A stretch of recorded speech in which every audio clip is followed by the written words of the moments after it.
Hello, Squirrel Squad listeners. We are at chapter 22 of Rainbow Valley called St. George Knows All About It.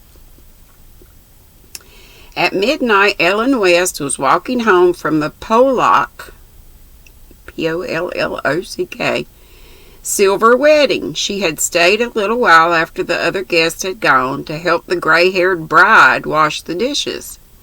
The distance between the two houses was not far and the road good, so that Ellen was enjoying the walk back home in the moonlight. The evening had been a pleasant one. Ellen, who had not been to a party for years, found it very pleasant.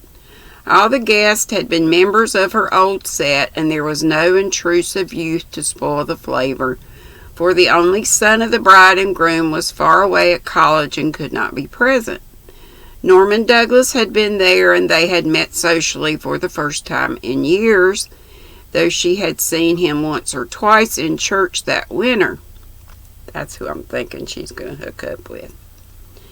Not the least sentiment was awakened in Ellen's heart by their meeting. She was accustomed to wonder, when she thought about it all, how she could ever have fancied him or felt so badly over his sudden marriage.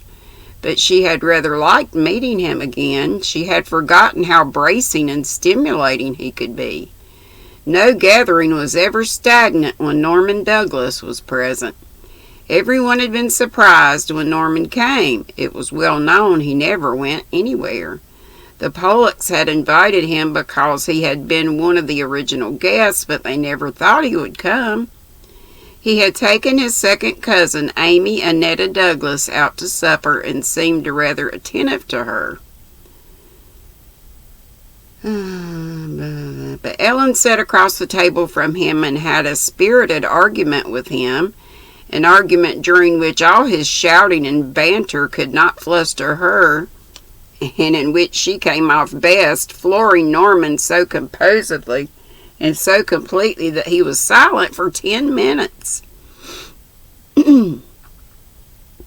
At the end of which time he had muttered in his ruddy beard, spunky as ever, spunky as ever. We know he likes spunky people, spunky gals, and began to hector Amy Annetta, who giggled foolishly over his sallies, where Ellen would have retorted bitingly. Ellen thought these things over as she walked home, tasting them with reminiscent relish. The moonlit air sparkled with frost. The snow crisped under her feet. Below her lay the glen with the white harbor beyond. There was a light in the manse study, so John Meredith had gone home. Had he asked Rosemary to marry him? And after what fashion had she made her refusal known? Ellen felt that she would never know this, though she was quite curious. She was sure Rosemary would never tell her anything about it, and she would not dare to ask. She must just be content with the fact of the refusal. How selfish. After all, that was the only thing that really mattered. I hope he'll have sense enough to come back once in a while and be friendly, she said to herself. She disliked so much to be alone that thinking aloud was one of her devices for circumventing unwelcome solitude. It's awful never to have a man body with some brains to talk to once in a while, and like as not he'll never come near the house again. There's Norman Douglas, too. I like that man, and I'd like to have a good rousing argument with him now and then, but he'd never dare come up for fear people would think he was courting me again, for fear I'd think it too, most likely, though he's more a stranger to me now than John Meredith. It seems like a dream that we could ever have been beaux, but there it is. There's only 2 men in the glen I'd ever want to talk to, and what with gossip and this wretched love-making business, it's not likely I'll ever see either of them again. I could, said Ellen, addressing the unmoved stars with a spiteful emphasis, I could have made a better world myself. She paused at her gate with a sudden vague feeling of alarm. There was still light in the living room, and to and fro across the window shades went the shadow of a woman, walking restlessly up and down. What was Rosemary doing up at this hour of the night, and why was she striding about like a lunatic? Ellen went softly in. As she opened the hall door, Rosemary came out of the room. She was flushed and breathless. An atmosphere of stress and passion hung about her like a garment. "Why aren't you in bed, Rosemary?" demanded Ellen. "Come in here," said Rosemary intensely. "I want to tell you something." Ellen composedly removed her wraps and overshoes and followed her sister into the warm fire-lighted room. She stood with her hand on the table and waited. She was looking very handsome herself in her own grim black-browed style. The new black velvet dress with its train and V-neck, which she had made purposely for the party, became her stately, massive figure. She wore, coiled around her neck, the rich, heavy necklace of amber beads, which was a family heirloom. Her walk in the frosty air had stung her cheeks into a glowing scarlet, but her steel blue eyes were as icy and unyielding as the sky of the winter night.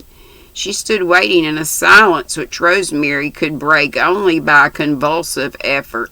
"Ellen, Mr. Meredith was here this evening." "Yes, and he asked me to marry him." "So I expected. Of course you refused him." "No." "Rosemary," Ellen clenched her hands and took an involuntary step forward. "Do you mean to tell me that you accepted him?" No. Ellen recovered her self-command. "What did you do then?" "I asked him to give me a few days to think it over." "I hardly see why that was necessary," said Ellen, coldly contemptuous, "when there's only the one answer you can make him." Rosemary held out her hands beseechingly. "Ellen," she said desperately, "I love John Meredith. I want to be his wife. Will you set me free from that promise?" "No," said Ellen, merciless, because she was sick from fear. Ellen! "Listen," interrupted Ellen. "I did not ask you for that promise. You offered it." I know, but I did not think then that I could ever care for anyone again." "You offered it," went on Ellen unmovably. "You promised it over our mother's Bible. It was more than a promise. It was an oath. Now you want to break it?"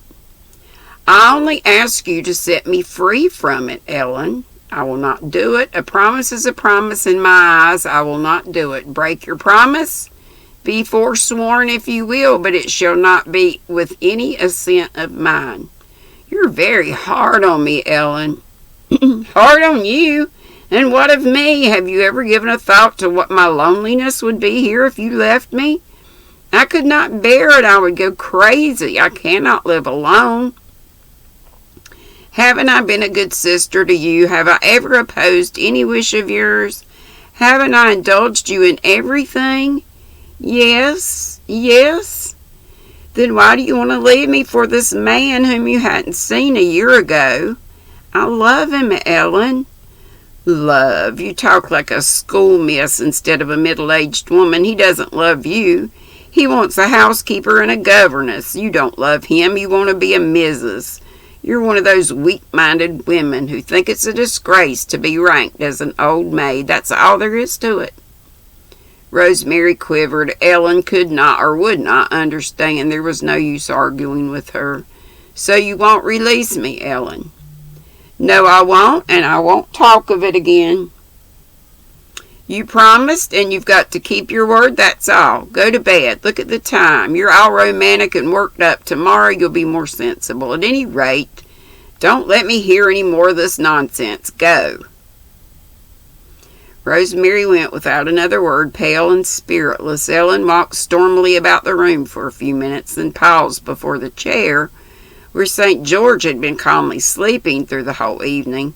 A reluctant smile overspread her dark face. There had been only one time in her life, the time of her mother's death, when Ellen had not been able to temper tragedy with comedy. Even in that long-ago bitterness when Norman Douglas had, after a fashion, jilted her, she had laughed at herself quite as often as she had cried. "I expect there'll be some sulking, St. George. Yes, Saint, I expect we're in for a few unpleasant foggy days." Well, we'll weather them through, George. We've dealt with foolish children before, Saint. Rosemary'll sulk a while and then she'll get over it, and all will be as before, George. She promised. And she's got to keep her promise, and that's the last word on the subject I'll say to you or her or anyone, Saint. But Ellen lay savagely awake till morning. There was no sulking, however. Rosemary was pale and quiet the next day, but beyond that, Ellen could detect no difference in her. Certainly she seemed to bear Ellen no grudge. It was stormy, so no mention was made of going to church.